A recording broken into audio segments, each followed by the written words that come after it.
Hello everyone, welcome back to Metroid Dread. Here we are with the final part of the series.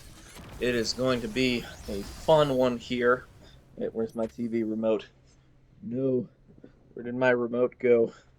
Wanted to make sure I still had volume. Yeah, I still do. Just wanted to make sure, because sometimes I don't get game audio to go through for no reason. Nervous jitters, I guess, before the final boss battle here. So, we're going to be fighting against Ravenbeak up here, okay?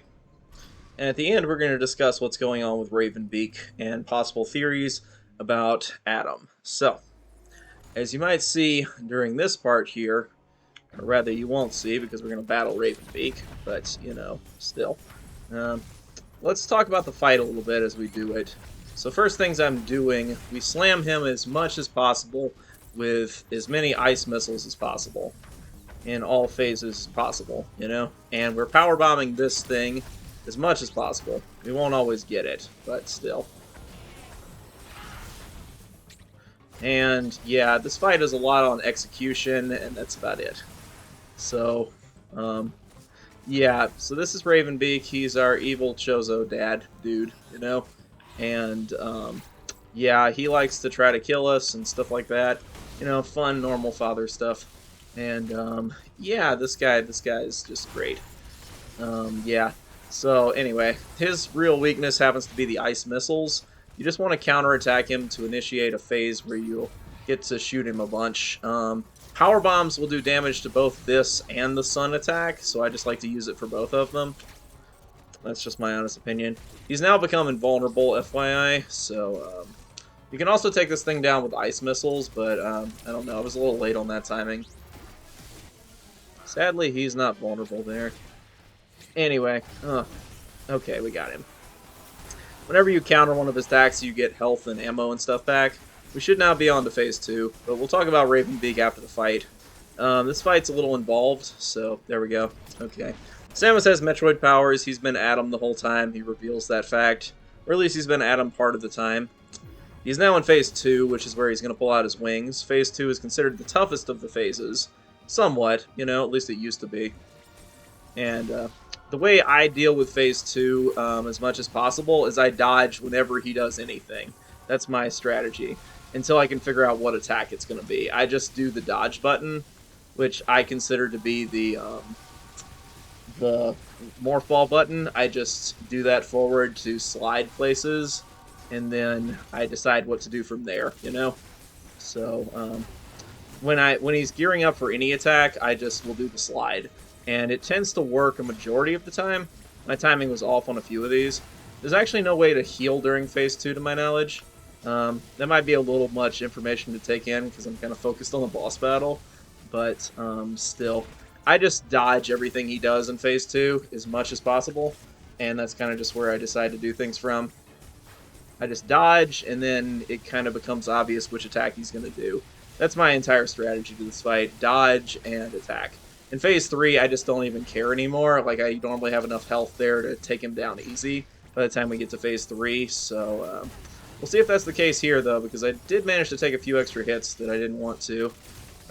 You don't want to use the storm missiles as much as you just want to use ice missiles here, but sometimes it can't be helped. It's not like the storm missiles don't do damage, it's just they don't do as much damage properly. Oh, he got me there. Just bad timing on my part. And slide, and get him. And that's phase 2.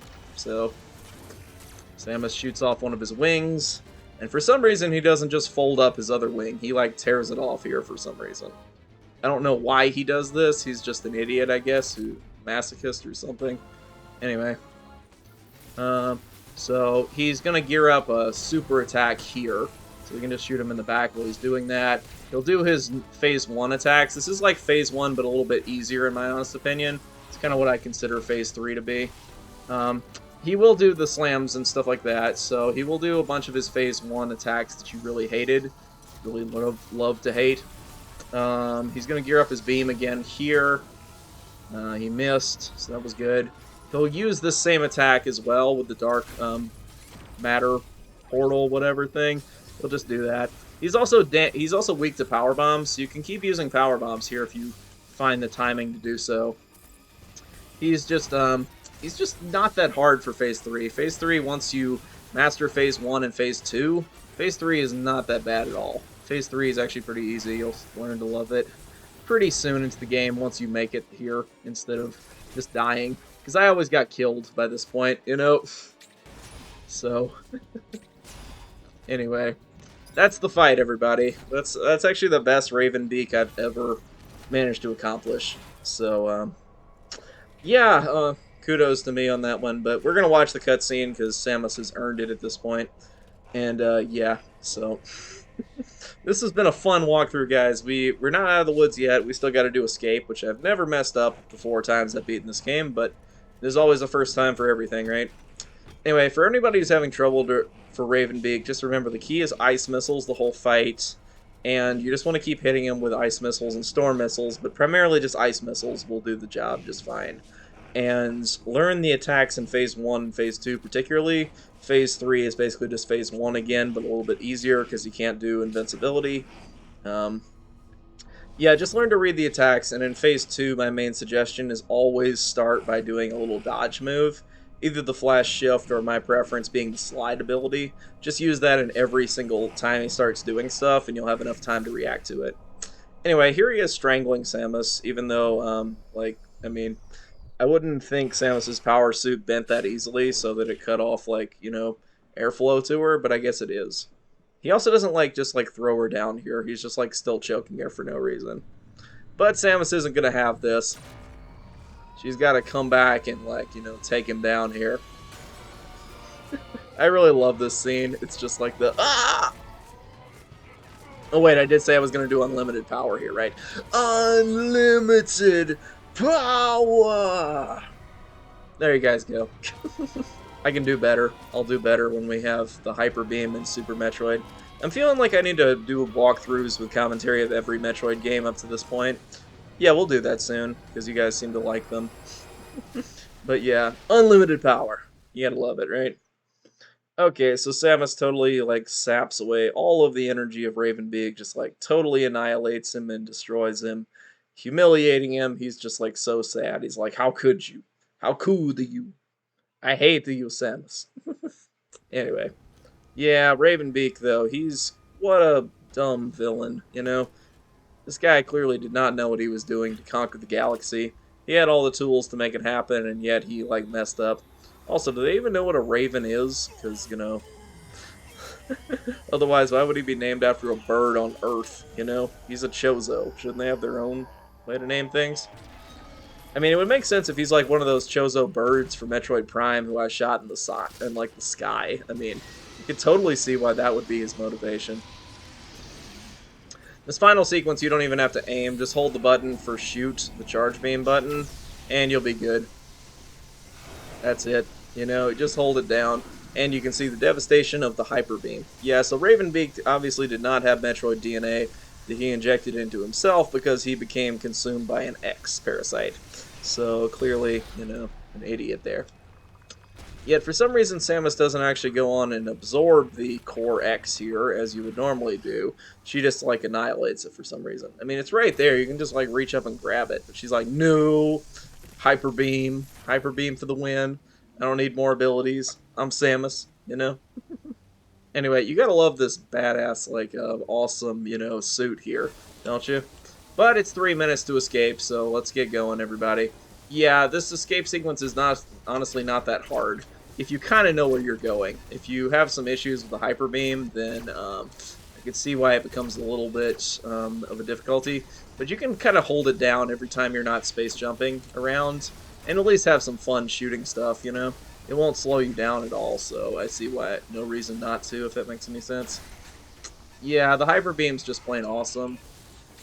So we got to go up and go to a Morphball tunnel here. If you don't know what you're doing during escape, you'll kind of just figure it out, because the escape sequences are pretty intuitive. At least that's my experience with them. Yeah. This is one of my better escapes. I've had some bad escapes recently where I just, did not escape on time at all. I was down to, a minute or something, like a fool. Anyway, you kind of have to keep ducking into these rooms, and that's what's going to be surprising to you. Like, why do I have to go this way? Why can't I just exit this way? But that's okay. You just, like, keep shooting the hyper beam.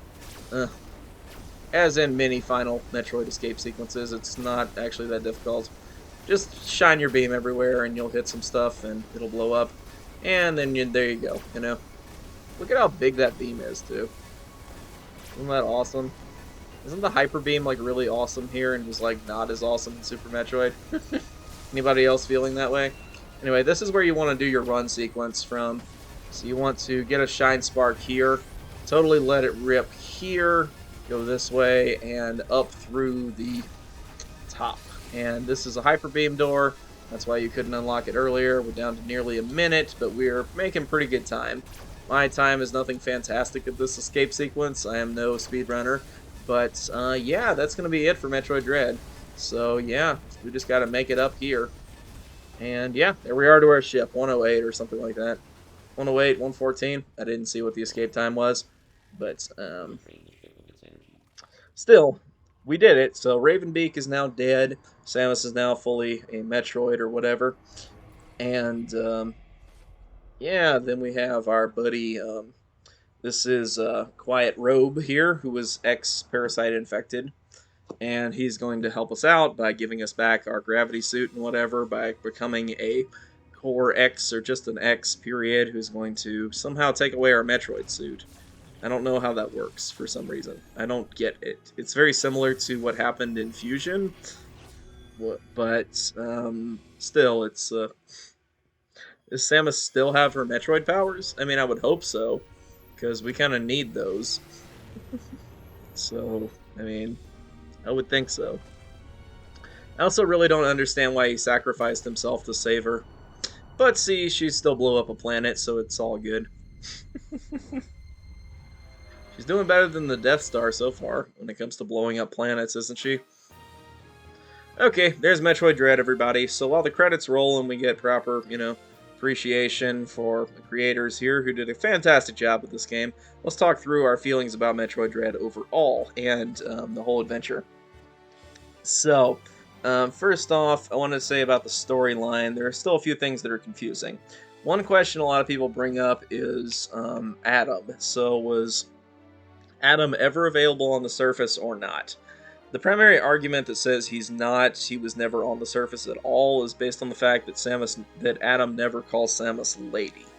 Now, a lot of people say, well, that's just weak, it's possible he was just not doing that, But in Metroid Fusion, we'll not take Other M into account here. But Other M in account, he, almost always called her lady as well, but still, we're not going to factor Other M in here.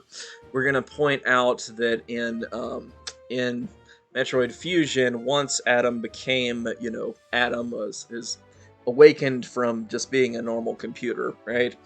He called her lady there, and he called her lady at the end of the game, and he started out at the beginning of this game calling her lady once again. So that points to the fact that it's probably the case that none of the time we were on the surface did Adam, was Adam. Based on the end sequence where we find out that Ravenbeak was saying those things. Now, there are a few possible counters to this, one answer being the fact that, how did Ravenbeak process so much data and keep giving Samus information? Well, he clearly designed some of these puzzles for her to have to overcome and where the items were so that she would unlock her Metroid powers, at least that seems that way. So that one's questionable, whatever. Yeah, if we continue on through this kind of line of logic with the story, it's a little dicey about things. One thing that I'm still confused about comes back to Ravenbeak, so I think that kind of answers the Adam front. On the Ravenbeak front, I'm really confused why, when he beat her up so bad initially, why he didn't just extract her Metroid DNA at that point. Why he didn't, just bring an Emmy over and, set it loose on her, And I feel like that would have worked. But he didn't do that. And Adam, or rather Ravenbeak throughout the game, keeps telling us we're not powerful enough to face Ravenbeak, which I think might just be false. He might just be lying to us the whole game. But it also seems like he was capable enough of beating up Samus to begin the game with, even though she had all her powers for Metroid Fusion there. So I feel like when you take away all her powers and sell them on eBay, as he did, then clearly you could also just extract the Metroid DNA. Or extract a cell culture easily, you know? I mean, it shouldn't be that hard to break off a piece of her suit or break off a piece of her, since it's an organic power suit and all that, as they say anyway. But yeah, extracting your Metroid DNA should not have been a difficulty. And he probably really needed that, so I don't know why he didn't do that. Also, how come we never battle any Metroids in this game, you know? I mean, come on, shouldn't he have extracted the DNA and brought some Metroids back to life that we had to kill or something? Using the ice missiles and 5 beam shots? Now that would be funny, wouldn't it? If Metroids went down with ice missile and 5 beam shots instead of ice beam and 5 missiles. Whatever. Anyway, so, story notes aside, how was the game? I would say that, as you saw, we didn't really die to anybody who wasn't either like a boss or a challenge of getting the grapple beam or, you know, one of those little buggy sections with the Emmys and stuff. So overall, I would say notes for future games. My main piece of advice would be don't do this Emmy stuff again. Don't do stealth. Don't put that in my 2D Metroid game. We don't need those sections, okay? Just make the game about the exploration. Leave out the Emmy stuff. I mean, I think it was a fun try. It was a fun concept to try here, but I think it was kind of the worst part of Zero Mission, so I don't think there was a need to bring that back. At least that's maybe just me. Anyway, but I think the game is still very fun. I think that you can definitely have a lot of fun with this game. It's just, I think there needs to be an easy difficulty to help out players who don't know how to play this game at first. They want an easy time, etc. Metroid Zero Mission had an easy time. You might as well stick in an easy mode. I think you can make that as DLC content and drop the difficulty by 4, a factor of 4, and I would say that would be your easy mode to at least get all the 7-year-olds who get this game for Christmas to enjoy it, But yeah. Anyway, that's it. So we played through the entire sequence. We got through the entire credits. Now you know my main thoughts. And we're not going to see Samus without her power suit, I assume, because we do not get a very good time. Let's see how bad our time was. 5 hours and 30 minutes. That's actually not too bad. You can beat this game in only something about an hour, 24, 23. It might be even lower now. But still, for getting 100%, this is not bad. The 100% time is about over 2 hours, I think, still. But I'll have to check that out still. Not too bad on our timing, and I think pretty good, pretty fun to everybody. And now my console wants to go to sleep.